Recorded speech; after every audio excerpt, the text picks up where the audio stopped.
Seja bem-vindo ao canal Ana Nutria Figueira. Se você não é inscrito, se inscreva, deixa o like, compartilhe o canal. Então, vamos ver o que aconteceu no Monte do Templo. Raziel, filho do Likud, MK Avicabu Aron, ministro, foi um dos vários judeus que foram presos por tocar o shofar no Monte do Templo no segundo dia de Rosh Hashanah.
O ministro dos Assuntos de Jerusalém, da AP, Fadi, disse no domingo que, embora a polícia os tenha perseguido e prendido após o ataque bárbaro, a polícia ainda facilitou e encorajou as incursões dos colonos extremistas na mesquita e a realização de rituais talmúdicos. Veja bem, por a mesquita. As fontes oficiais da AP refere-se hoje todo o complexo sagrado onde a mesquita em questão está situada no limite, daí o nome Al-Aqsa, que significa limite.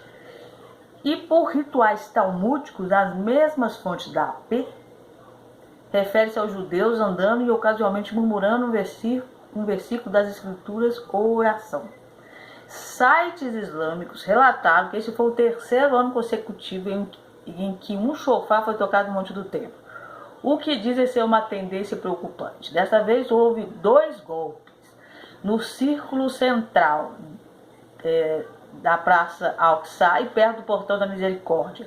Um dos golpes foi mais longo do que o habitual, que permitiu aos guardas da Al-Aqsa identificar o autor do ataque nas câmeras de vigilância. E foi assim que milhões de muçulmanos aprenderam sobre o Tequiá e Gedolar. Agora leia isto. O toque do shofar é considerado um dos ataques mais perigosos ao Al-Aqsa, pois pretendia declarar a soberania sionista, o fim da era islâmica em Al-Aqsa e o início da era do judaísmo. Alertaram esses sites muçulmanos. Simboliza a transformação de Al-Aqsa num templo em todo o seu território, por isso é muito perigoso. Não sei se você entendeu, mas é um ato profético, que os próprios muçulmanos entenderam isso. É um ato profético em que simboliza a transformação da Al-Aqsa no templo judaico. Tudo isso serve para mostrar que os árabes já sabem que os judeus estão chegando. Agora alguém deve contar aos judeus.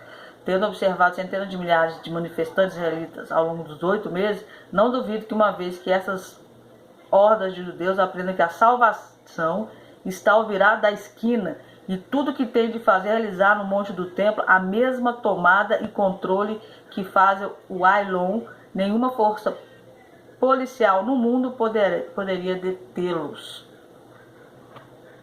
É uma coisa assim, interessante que eles falam, né? Que a polícia não está detendo e que ninguém vai deter. Até os árabes têm consciência que o toque do shofar ali simboliza a tomada do Monte do Templo e aquela mesquita se tornar o terceiro templo. Alternativamente, as centenas de milhares de judeus de direita que se manifestam em frente ao parlamento decidissem fazer o mesmo no local mais sagrado para o judaísmo. Mais uma vez, nenhuma força policial do mundo poderia detê-los.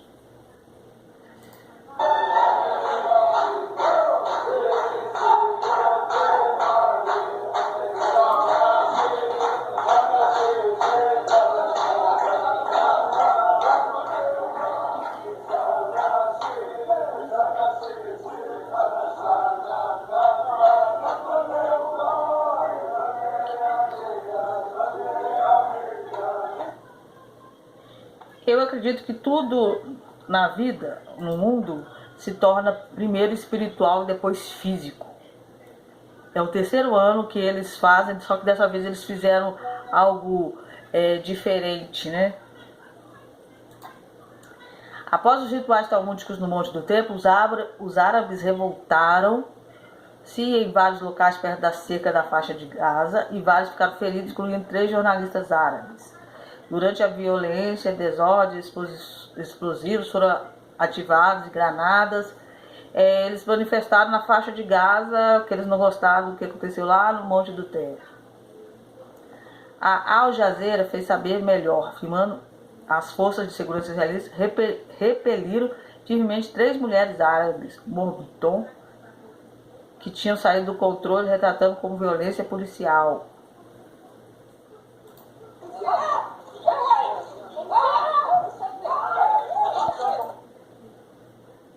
De acordo com a Al Jazeera, houve 426 invasões judaicas no Monte do Templo, em comparação com as 405 do último Rosh Hashanah. Os sauditas também aderiram aos rituais talmúdicos. Uma declaração oficial do Ministério de Relações Exteriores da Arábia Saudita disse que esta foi uma invasão por extremistas da mesquita de Al-Aqsa sob a proteção das forças de ocupação israelenses, constituindo uma violação de acordos e uma provocação dos sentimentos muçulmanos. Mais tarde, o Ministério dos Negócios Estrangeiros saudita acusou Israel de responsabilidade pelas consequências da ascensão dos judeus do Monte do Templo e exigiu que a comunidade internacional agisse para pôr fim à escalada da ocupação israelense. O jornal saudita, notificou pouco antes da partida do primeiro-ministro que Riad pediu aos Estados Unidos que parasse todas as discussões sobre a normalização com Israel. Riad é o governo saudita. Naturalmente, essa última medida pretendia poupar os sauditas da repreensão de uma dúzia de oradores árabes na Assembleia Geral da ONU pelas suas conspirações para conseguir a paz com os invasores sionistas. Está dando ao entender que os sauditas aderiram aos rituais talmúdicos e que eles estão querendo paz, então estão aderindo, né? Estão aceitando os judeus lá no Monte do Templo. Aqui você vê a UE, a União Europeia, lança a iniciativa para o Acordo de Paz Israel-Palestino, coorganizada pelos sauditas. O plano apresentado à margem da ACNUR visa desenvolver a Iniciativa Árabe de Paz de 2002, que foi rejeitada por Israel, principalmente porque apelava ao direito ao regresso de milhões de refugiados palestinianos. À margem da Assembleia Geral das Nações Unidas em Nova York, a Arábia Saudita, a União Europeia, a Liga Árabe, entre outros, apresentarão o seu plano, apelidado de Esforço do Dia da Paz. De acordo com o relatório, um grupo de trabalho centrar-se-á no potencial cooperação regional política de segurança em tempos de paz. Um segundo desenvolverá propostas de cooperação econômica. E um terceiro discutirá a cooperação em questões humanitárias e culturais. Então você vê que a União Europeia, junto com a Liga Árabe e a Arábia Saudita, entre outros, vão lançar esse plano de paz chamado Esforço do Dia da Paz. A principal força matriz por trás da iniciativa é o representante especial da UE para o processo de paz no Oriente Médio. Então esse daqui que vai trazer o plano, Seven Coupens, que ainda era uma figura que eu não conhecia, mas vai apresentar o plano de paz lá na ONU.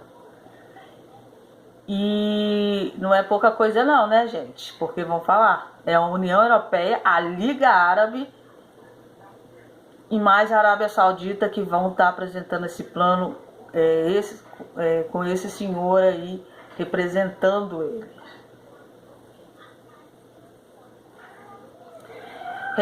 Só recentemente o documento foi vazado. É uma violação grosseira da soberania e jurisdição de Israel por supostos aliados. O objetivo dos europeus é encorajar os palestinos a registrarem terras na área C. terra sob a jurisdição legal de outra pessoa. Então vai um plano que eu acho que talvez Israel não concorde, mas vai saber.